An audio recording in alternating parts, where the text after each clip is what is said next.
I first found out about everything that was going on with the church actually in 2014. There was an article in the Dallas Morning News, and they were celebrating their anniversary. And during that time, they mentioned that they considered demolishing the church.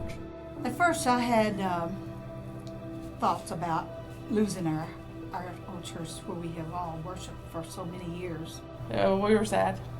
I didn't want to see it tore down.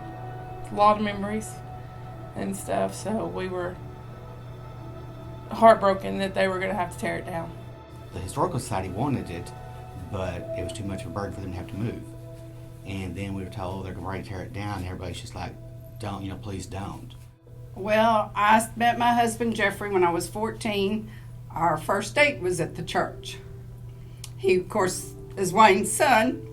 We married there 48 years ago. Sorry. Raised all three of our kids, Melody, Travis, and Ashley. It's been a good blessing for my family. I lost Jeffrey last year, so it's been tough. Well, the church found out that we were willing to save buildings, and they said, would you be willing to save that? And because we already had that big project, we were unable to take that on. And I really was sad, and I got on my knees and I prayed and I said, God, is there anything we can do? Give me a solution. 3 weeks go by, and we were at the Brown Bag Luncheon, and Garvin Tate comes up to me and he says, Mark, is there any buildings that I could possibly save?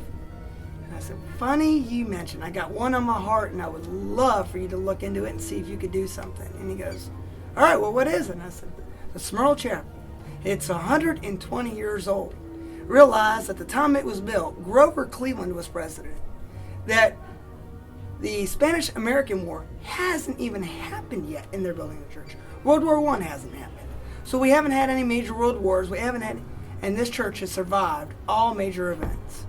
So what do you do with a piece of history where our ancestors in Rockwall County, 7 generations of families have come and gone? What do you do?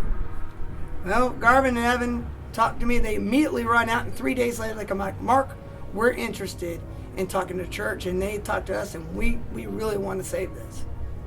Well, 2 months go by, and they come to an agreement, and now we have an opportunity to save history. And it's just neat to see a place that could just go away from days of early settlers in Heath, and now it's going to be on historic property here at Tate Farms, and I don't know if it gets any better, is that other generations, future generations, will be able to enjoy. Yes, people have been baptized, people have been married, people have had, those changing moments where they met God. But the good news is now those traditions and new generations will continue to get married and continue to have those special moments. So history will live on. So it's a neat opportunity, and I'm glad to see future generations will be able to enjoy the SmirlChapel. Well, the main thing to us is we're trying to preserve our way of life here in Rockwall County. Being one of the last family farms in Rockwall, we want to keep our land open. We don't want it to become a subdivision. So hosting events and parties has kind of given us more of an opportunity to do that instead of just being in the farming and cattle business. We converted our old hay barn into the Summerfield party barn. After doing that, we went to the Historical Foundation and asked them for guidance on any houses or smaller projects that we could move here to the farm to use as part of our party facility. They didn't know of anything available, but they told us about the chapel. And we went and looked at it, and it's a lot bigger project than we had planned on, but I think it's very important.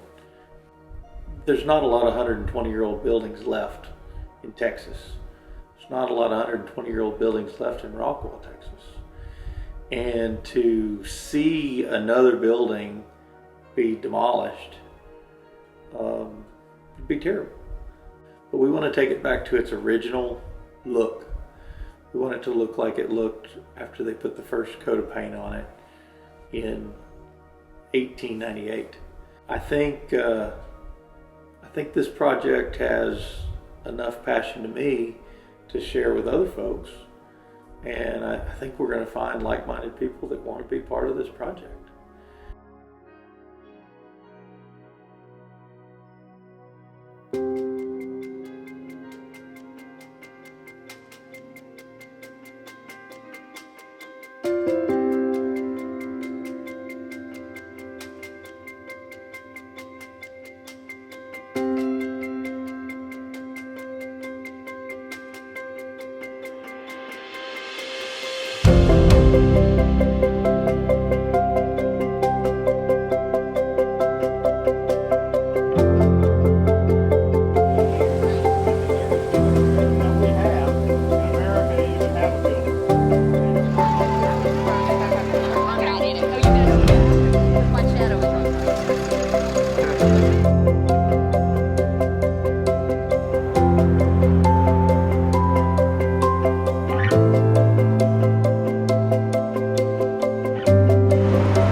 I don't think I did anything that anybody else could have done if they'd have tried at it.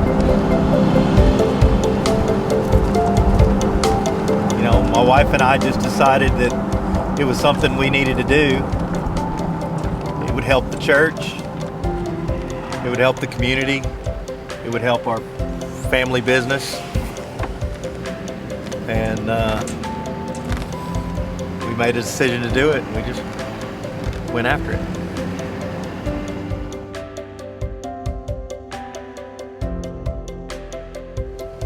Steve Martin Murray, the jerk. Yeah, of course.